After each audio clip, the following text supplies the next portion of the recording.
All right, Andy, welcome to the Planet Paintball podcast. Tell us where you're coming from and what team you're with. Stars Hunter, thanks for having me. And I am reporting live from Greensboro, North Carolina, and I play for the Raleigh Razorbacks. You get a lot of snow up there? We got like an inch and a half, I would say, but it's mostly melted now. So I think tomorrow will be good to go play and everything like that. Awesome. Yeah, that's we got about an inch down here in Greenville. So how long have you been with the Razorbacks? I actually was one of the founding members of the team. We started it in March of 2020. A bunch of us had played college paintball together at NC State, and then the year before, we had been playing locally with some other teams, and we just weren't really sure what was going on with that. We really wanted to play, so we said, "Hey, we're just gonna start our own team." And then it was 5 guys, and it turned into 8 guys, and now here we are, 10 guys, 5 full seasons later. How did you first get into paintball? I first got into paintball when I was, I think, 9 at a summer camp I just went to every summer near my house. You go online, you pick your activities, and my mom said, "Hey, they have paintball." I said, "Oh, that sounds a lot of fun." Went out, played that for a week of summer camp, and after that, I was hooked. I begged my dad to go to Dick's Sporting Goods. I got like a spider, and we'd go play around the woods sometimes. But after that, I was hooked. So how long have you been playing? That was back in 2009. So I started like playing recreationally, like I would say 2010, like the next year. And then I started playing tournaments in 2012. And I've been playing basically since then with a short little hiatus in the middle for about 2 or 3 years. You guys played the CFOA 10-man back at the end of the year, didn't you? Some of us did individually, we're about all there, but we had some guys that were reffing. Myself and a handful of the other guys, we played on Goon Squad, and then another handful was played on, I think it was 40 Factory. Okay. But basically, our whole team was there in one way or another. So you mentioned it a little bit, but so you guys originally were playing together in college. Yeah, so that was how, like, I would say, like, sort of the core 4 of us started, and then we just added on some other friends that I had known from playing at PBC, and yeah, that was really how it all started. We played 2 years of college paintball, that kind of group of us at NC State, and then unfortunately, COVID kind of took over, so that was my junior year when that happened, and we didn't get to play any college paintball after that, unfortunately. So this was a way to kind of keep playing with those same group of friends, as well as just play generally speaking. Nice. So did you guys get to do like the big NCPL? Yeah. Yeah, it's called the NCPA Nationals. I did that my freshman and sophomore year. It was down in Kissimmee, Florida. It was a great time. There were a bunch of teams there, and you're playing old school X ball, so it's 2 10-minute halves. You got a penalty box. It's a bit of a different environment than playing just, your regular old X ball tournament. But in a way, it's really cool that you go down there and it's like, oh, we're all, 18 to 22 years old. We're all college kids. We're all here playing, but we all relate in a lot of ways. And so, yeah, we did that, or I was able to do that my first 2 years, and it was a lot of fun. That's awesome. And I said earlier how I kind of taken that little bit of a break in my tournament paintball period. It was really my freshman season of college paintball that really ignited that fire again of like, hey, I really want to start doing this again more. I want to commit a lot more time to this and really try to make a push to get better, not just go like play. That's awesome. So you guys formed the Razorbacks after college or after the COVID season? Yeah, so I was like a sophomore at that time, or junior, excuse me, and I just wanted to assemble a squad to play at local CPXLs because it was just 5 man at the time, and I was like, this will just be something fun, help us get some more reps to sort of like our college squad. Initially, that was our plan, but COVID happened, so college paintball was done. The CPXL, or it was the CPSL back then, they announced that they were going to go from 5 man to X ball. So we were like, well, we've only got a handful of guys. We need to start making pickups, start getting ready to play X ball. And that was when a lot more of the core guys that are still around today came around. And yeah, we just said, okay, college paintball because of COVID's not happening, but CPXL is. So we're just basically going to put all of our efforts into that. Nice. So did you guys start at D5 with that or?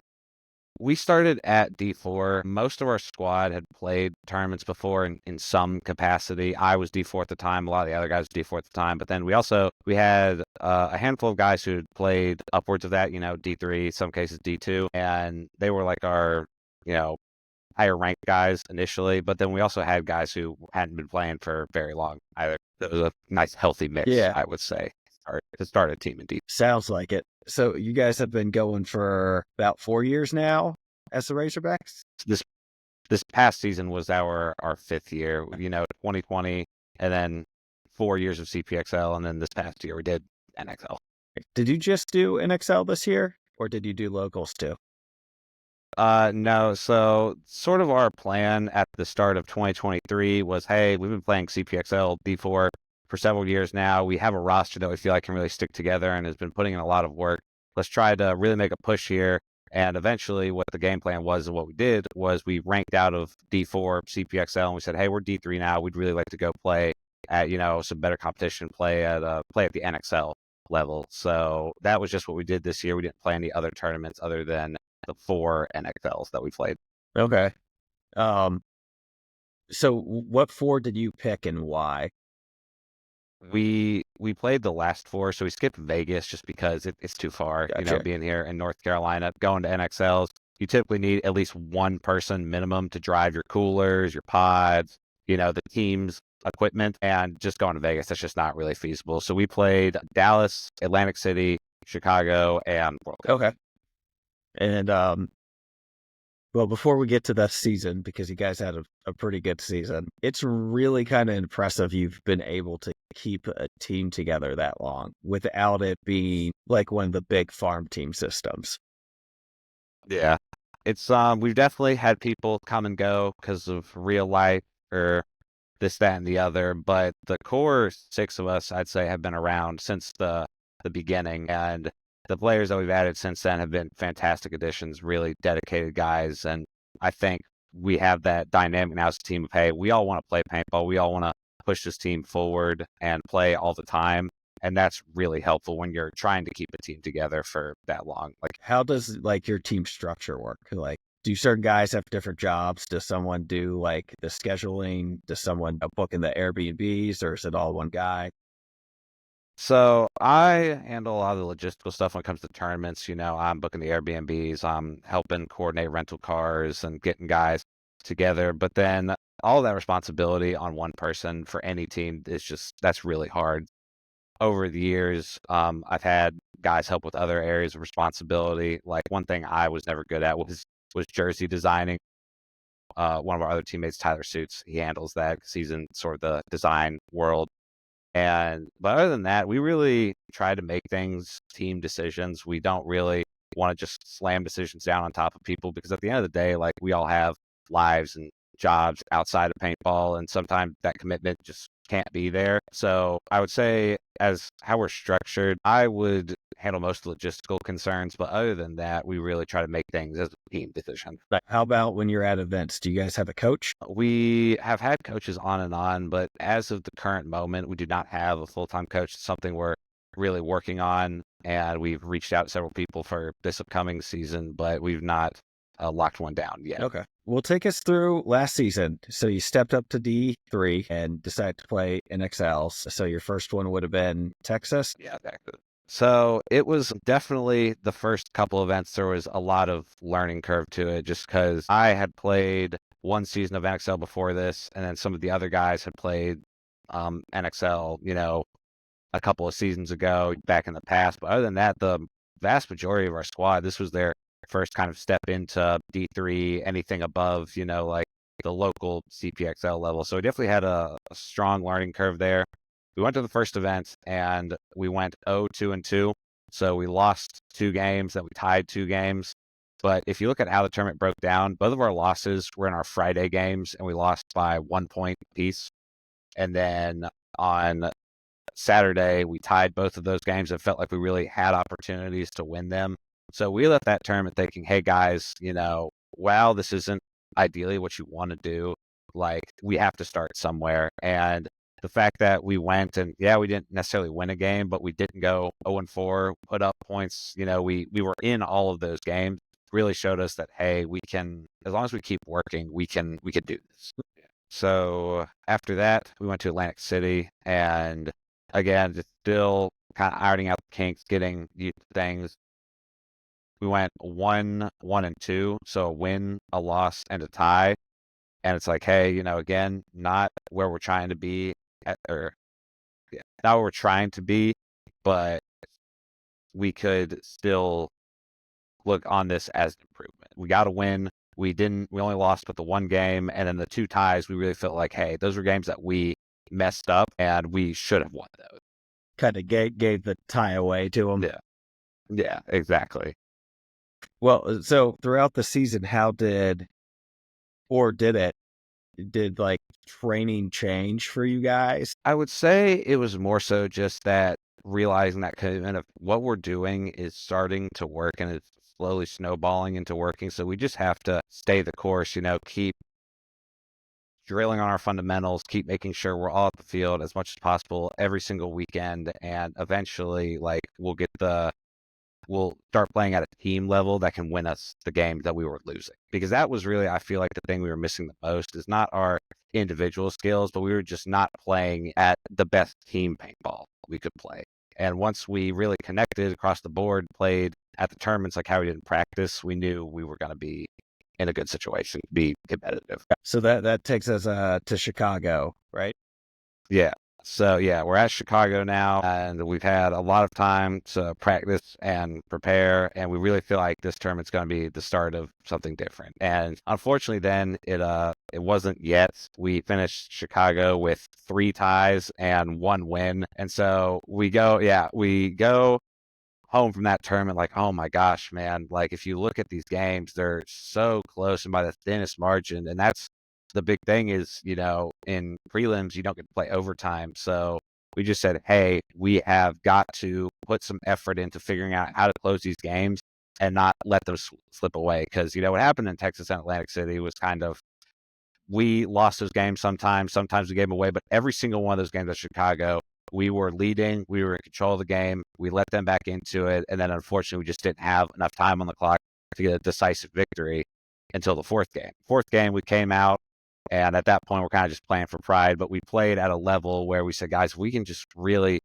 go off of this, we can win. Like we just, again, I know I feel like I'm repeating myself a lot, but we just knew like we're getting right there. We just have to keep pushing, and eventually we're gonna have a tournament, and we did, where these eyes start going into the win category.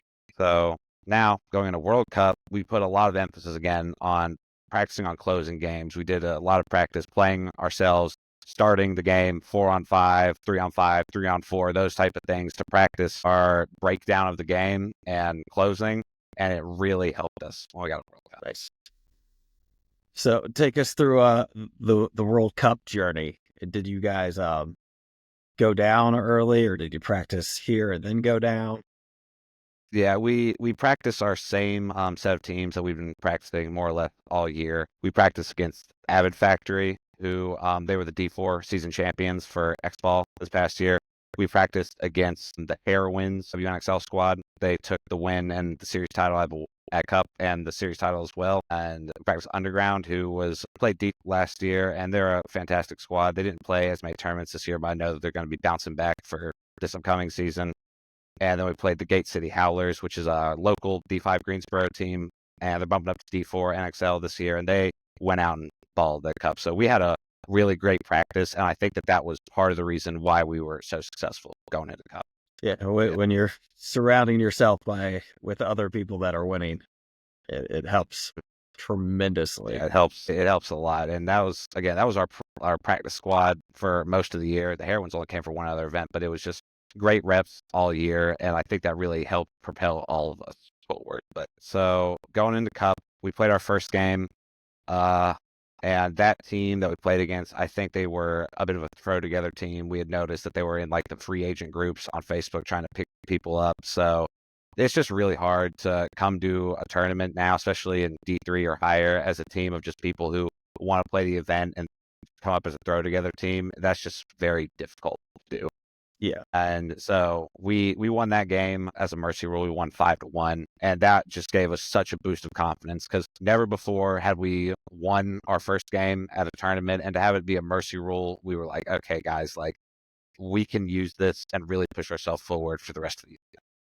So our next game was against Tropic Thunder from New Jersey. They're a great team, and they actually won Atlantic City. So we knew that that was going to be a really hard game. And thankfully, we just had a really good game playing against them. We were getting lots of kills off break. We were not making mistakes, and we were in control of that game the entire time. They ended up scoring 1 point, but we just, in my opinion, had a solid control of the game, and we ended up getting a 4-1 victory on that one. So going into the second day of play, we're 2-0, and we're just like, guys, like, let's keep rolling. We're not doing anything crazy. We're not thinking anything super different, and we just know that we're playing at the level that we know we can play at. We end up getting a tie in our first game of Friday, and that put us at 2-0-1. So we definitely wanted to go out in our last game and secure a victory to just make it so we didn't have to worry about math or if this team beats that team. If we get this victory, we will undoubtedly move on to the next round. We played a team called New England Rebellion, who we've actually played at multiple events this year. We played them at Texas, and we played them at Chicago, too.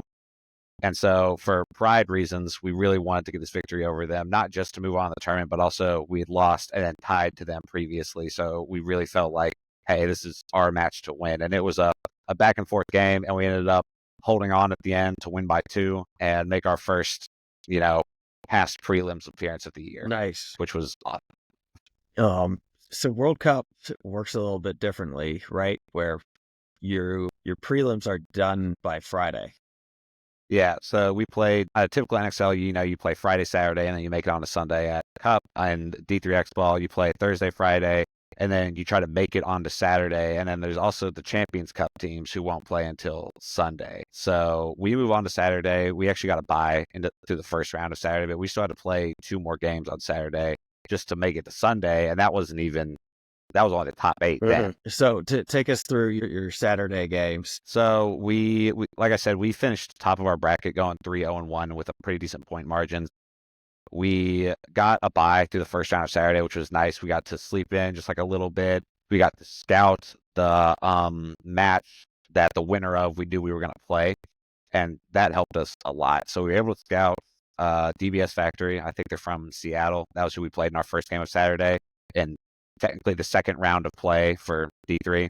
And again, we had scouted them, so we knew what they were going to do. And again, it just felt like we were just locked in. We were getting kills off the break. We were communicating. A good, solid team win.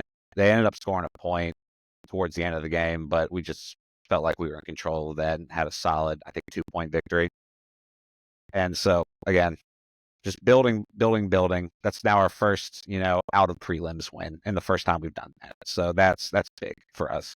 So now we go on to what will be the last game of Saturday. We play the newbies, who, they've got teams in every division. They've been around for a long time. They were up there in the season standings too. Like, we know it's got to be a good game. It's back and forth game, back and forth. I think we went up 2, and then they came back. But point being, it goes to overtime.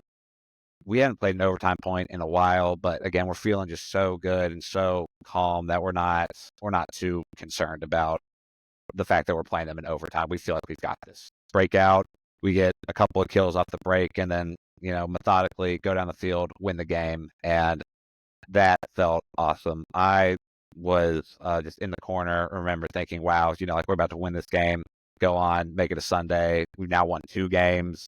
We haven't lost a game all tournament. Like, we're feeling good at this point, especially taking down a team that we know is a good team. So you're making it on to Sunday. Are you guys heading straight back to the Airbnb? You hanging out for a little bit?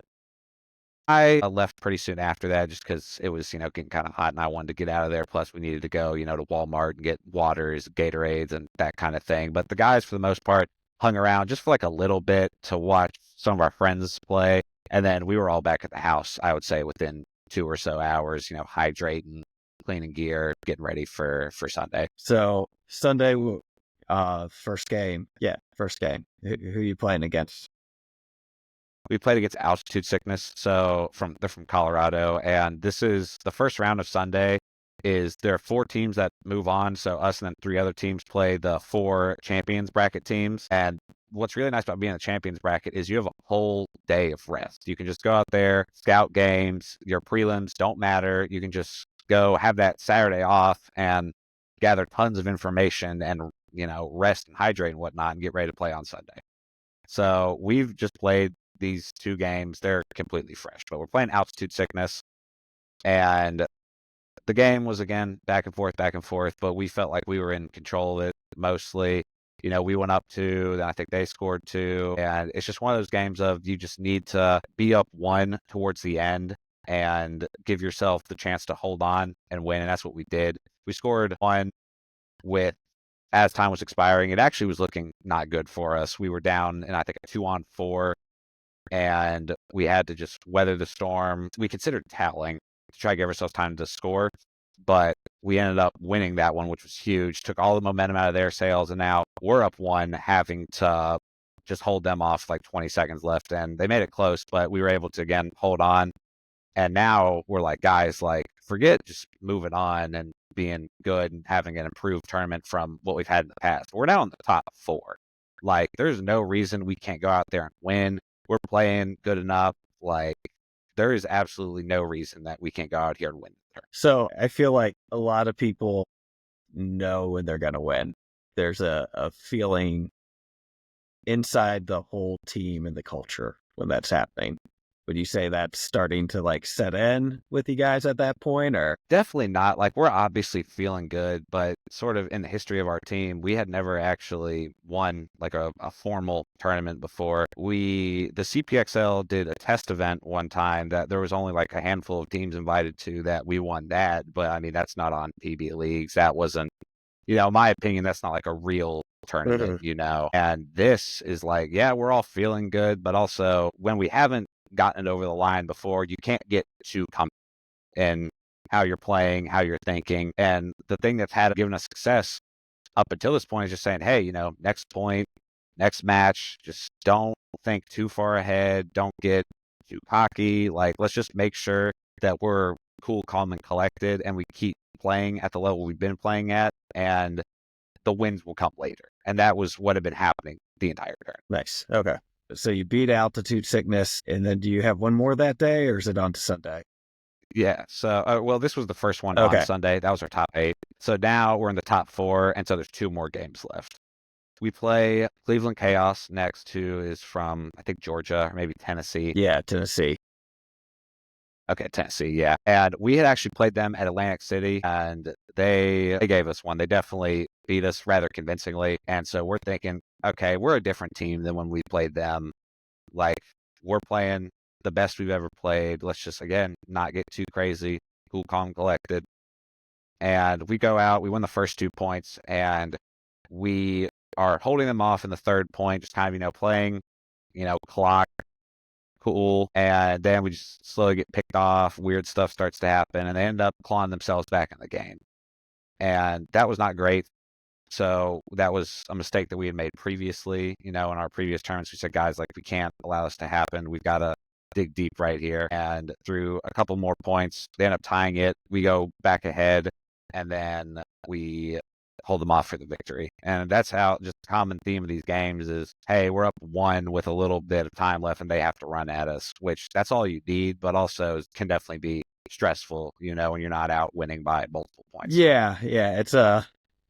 It's nice to be obviously up, but when you go out there for the 20 or the 30-second points, they're coming, and you really got to decide if you're going to match their energy or try and lay the traps and hope they pick the path you think they're going to pick.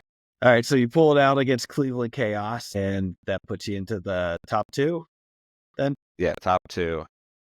On a personal level, I'm just thinking, man, like, obviously what's going through the back of my mind is every finals we've been in before this, we've got 2nd place. And now we're just here at the biggest stage in paintball, biggest game of our lives. And that's what I'm thinking about. I'm just thinking, as cool as it is that we've come this far and done all this, and wow, in and of itself, that's an accomplishment, man. Like, we've got to win this. We cannot give up this opportunity. I knew that the team we were playing against was going to be really good. It was Dynamics D3 line from Florida, and they, I think, were leading the series at this point. I believe they won the event before this, and by making it onto the finals and the other kind of top teams getting knocked out, that they had already locked up the series. So we're playing against the number one team. We're playing on kind of their home turf in this big moment, and we all just banded together and said, guys, like, we cannot let this be bigger than us. They have all this stuff going for them, but we've battled incredibly hard to get to this point. Like, there's no reason we can't go win this. They are inherently not any better than we are at this point. And so we go out there in the finals, pro field, big stage, How's and that I'm transition before you get onto the game from going yeah, from the divisional field to the semi-pro field, right? no, it's And then it was actually the pro field. but did you get some games on the semi-pro webcast? No. So you went No, straight from no, divisional straight to the pro field. So how is yeah, that? Because those pits are different. There's a lot different on that field. yeah. So for starters, it's like you're going with the schedule of the webcast. So like the third and fourth place game played like right after we got done with our match against Cleveland Chaos. But we had to sit around for like almost 3 hours, I think. So for starters, you have to deal with that. And then what's really cool is you go to the tent where you sign in at, and they check your roster, and then they'll print off. It's like a Sunday only pro pass that goes with your ID. So that's a cool little memento you get. It says, World Cup Sunday pro pit pass. So we get those printed, we hang out for a while, and then you go over to the pits. There's a lot more. It's really nice, honestly. Like, you have a lot more space, you have a lot more shade, and again, not I had been in there once before, but none of the other guys I think had really ever even been in the pro pits. So we're all just sitting back there. We're watching Dynasty, and I think it was Impact that they were playing. We're just taking in this moment, just knowing what we have to do, but just being like, wow, this is really special, just even getting to this point. And so then eventually those teams clear out. You're in a pit area that's like double the size of what you're used to in divisional. It's really nice. And it's like, wow, there are all our friends up in the stands. And we added a bunch of people on staff to come help us specifically in the finals. And it's just, you're feeling just so good, not only about playing, but all the support we're getting. It's like, man, this is gonna be a fun game. So then game starts, and it just felt like to me that we were just so confident and just so ready to go that even though we're playing this game that's just like slowly hold them off, weather the storm type of game, that we're just not gonna get shot. Multiple times I thought it's looking a little scary, but then we just had the calmness to pull it out. And they scored again 1 point towards the end, but we were up 3-1 with about a minute and some change left after three longer points, like the first 3 points. So going into the situation where we've been in before, it's like we can really, like, guys, we just have to do this one more time. Then we're not going to let this one time stop us. Awesome. So you go out and you hold them off for the whole minute and some change to secure the win. Yeah, and I was on that point. We shot a couple of them off the break, and then they're pushing down us, and I actually got shot with about 20 seconds left. So I'm, running off the field, watching our guys just, hunker down, running in, looking at the guys in the pit, and I'm like taking my goggles off as I get back in the pit. And about 3 seconds after that is when the buzzer went off, and it was euphoric in a way. I'm just standing there, kind of watching all this chaos around me. Everyone's going crazy. Guys in the field are crazy. We have guys running out there. Our friends that are helping us pit are excited. And it was just like, wow. It felt weird. Like, I almost couldn't even celebrate because it just felt so surreal that we had finally accomplished this. I touched on it earlier, but after getting so close, like all those other times, and having all these second places to our names, it just felt incredible to go out there and not only win, but to do it on a bigger stage than we'd ever played on before. And World Cup, the Yeah, biggest stage. yeah, yeah. World Cup, we're a higher division than we were the year before. There was like 50 or 60 teams in Division 3, and we came through the field, beat the champions bracket teams, and made it all this way as for our first win ever. It was really Yeah, that that's the stuff a lot of players dream of. Really at any division. So that's awesome. So what do you guys do after that? You going to Charlie's or are you going back to the Airbnb? Oh man, we actually a bunch of us had to leave. We didn't get the Airbnb for that extra night just to save ourselves some money, and so we left the pits. We went over to the beer tent, got a couple brews with the fellas, and then I actually did a lot of standing in line because I had to get our medals and our trophy and all that stuff. But went hung out for a little bit, got to go up on the podium and take pictures and passed everything out that we got for winning, and then we all just basically left after that because we had to go catch flights. The other guys were like, "We have a 12-hour drive back to North Carolina. Like, this is fun, but it's time to Yeah. go." So how long did that, for lack of a better word, high of winning World Cup last for you guys? We were all talking about it that next Monday in the group chat. It's just like, this still doesn't even really feel real. We went through all the experiences that we went through leaving the tournament. My flight actually got delayed on Sunday night, so I had a real late night. It just, in a way, it just kind of it lingered for a while. Again, I don't know what winning a tournament was supposed to feel like, but I kept going back to, I can't believe we actually accomplished this. Like, it doesn't feel real to like, wow, I'm so happy that forever now we can look back on this and say that that's a memory we all share. That, to answer your question, I would say that it lasted a while, probably longer than I should have let it, but it was awesome. You're going into the off season, you can let it last a little Yeah. bit longer. Yeah. So have you guys already had your first practice for the 2025 season or? Yeah, so we had a practice last weekend where basically all the squad was there, and we're supposed to have most of, if not everybody, there tomorrow as well. But with the snow, we're just gonna have to double check. But that was kind of our first practice of the year. But at the same time, most of us have been playing throughout the off season. We had a good number of guys that next weekend after cup were like, "Hey, let's go play." So our first official practice was like, yeah, last weekend, but at the same time, we've been practicing all off season. So it hasn't really set in yet that the first tournament's in like less than 2 months, still feels a little off season-y. Yeah, it feels like they pushed up that first one too a little bit from previous years. It also for us, since we didn't play Vegas last year, we didn't play our first tournament until I think it was like the last weekend of April. So now we're a whole 6, 7 weeks before. It's really snuck up on us in a way. Um, so you guys stepping up to D2 this year?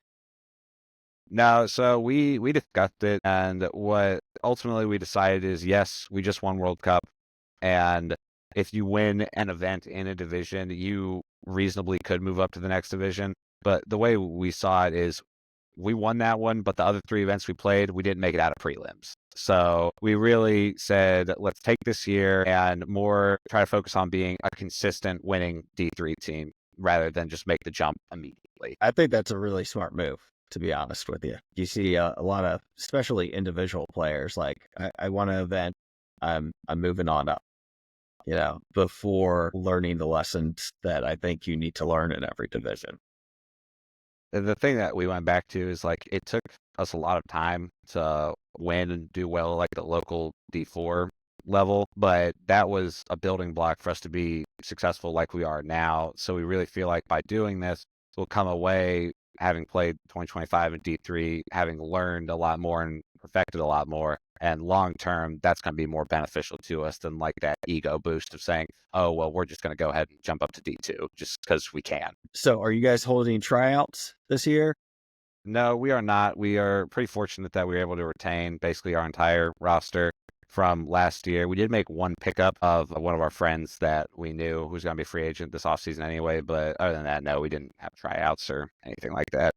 That's kind of nice not having to go through Yeah. that. I always hated running tryouts. Something about it always feels icky. Like here, I have to judge you and you're supposed to be playing with me. It's also, we've definitely had people come and go in the past and had to make pickups and stuff like that. But to me, one of the things that's really important to having a successful team is having people that like playing with each other and are comfortable with each other. And that's just not something that you can necessarily guarantee you're going to get from someone you pick up at a tryout. They might be a great paintball player, and that's not a dig at anybody, but you just don't know how that person's going to be with your group until you seen them be around Yeah. you know?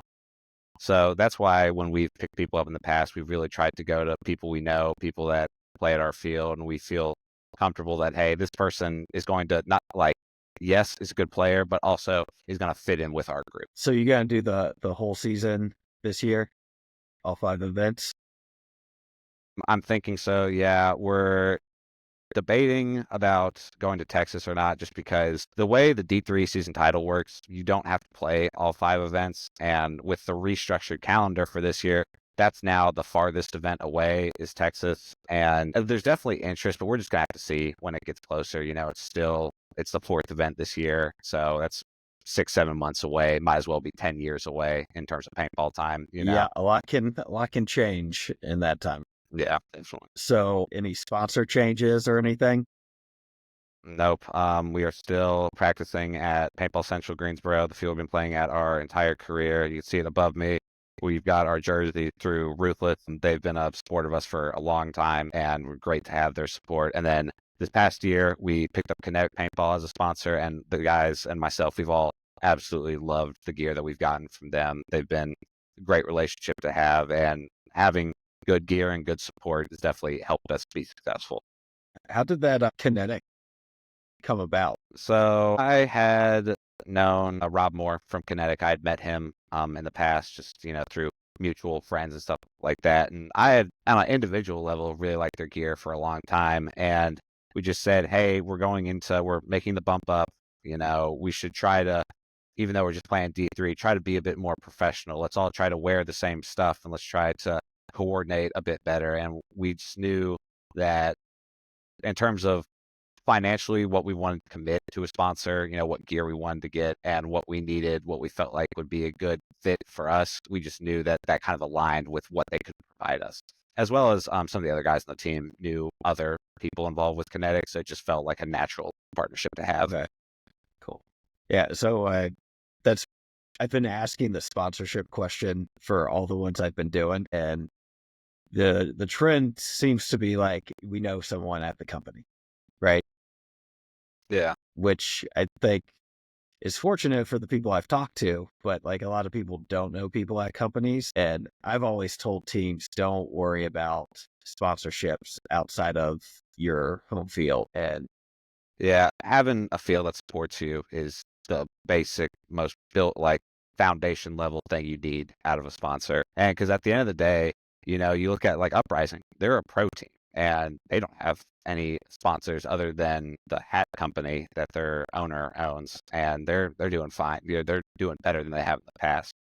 So I think for especially lower divisional teams, like your effort can be put better into trying to focus on other things, not necessarily sponsorships immediately. Not saying people don't want to be sponsored, they shouldn't be, but it's not always the most important thing when it comes to having a team, for sure. yeah, well, I see a lot of new newer teams go out and they want the gun sponsorship, but they don't understand that's at the divisional level, that's costing their players money, Hmm. which to me is better spent for the season at practice for Yeah. paint. That's another thing for us. We're not necessarily a big budget team, we're all more or less paying our own way. So having the Kinetic sponsorship, we felt like was a great fit in the sense that we're going to get gear that's going to last us. It's a quality product, and it's also not breaking the bank either for our personal like gear budget. Let's say we can still have a lot of money to invest in paint and practicing while also still fulfilling our kind of, want to have, you know, coordination sponsor gear. So how are off season practices kind of structured for you guys? Do you guys drill? Is it less paint, more paint than during the season? Yeah, it's definitely less than during the season. So just kind of what we've been doing here recently is a lot of us just gone out there and just working on our fundamentals. It's cold. You don't know who's going to show up to the field on a given weekend, and just the most consistent way to put in the work this time of year is just work on your physical conditioning. So, going to the gym and stuff like that, and then working on your fundamentals, because that's something you can work on when, hey, it's cold, it's going to get dark soon, I've only got a little bit of paint, and there's not a lot of people at the field. You can still get good work in. And that's something that's just going to help you that, hey, when you're having full team practices and when you're playing 5-on-5 points, you've been working on your fundamentals. So that stuff's already sharp. You don't have to readjust after taking that sort of off-season break. Gotcha. And what about non-layout, but during the season practice? Like how much paint are you guys shooting just to give like people who might be watching this that are thinking about stepping up to D3 nationally, like what they can kind of prepare for? For like a whole like team practice, we're all getting 2 cases of paint. So, 2 times 10, that's 20. And then we'll typically get, a handful more. So we're shooting on like a non-layout practice where we're all still there. We're still shooting approximately 20 cases of paint, I would say. And then that doesn't count into when we're playing on Saturdays as well, Okay. individually. What about layout practices?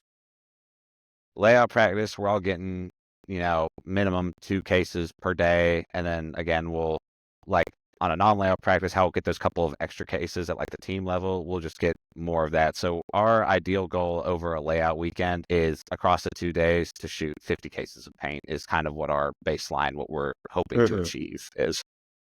And, definitely as you're going to go up in divisions, that's going to increase more. But this past year, that was kind of what our goal was to shoot. Gotcha. I think that's a pretty healthy goal. That's what we did on relapse was 2 cases a day for each day for sure. So what's kind of is the plan going forward kind of based on performance, you would say, or is there is there a goal to like take the organization pro, or is it just how it goes?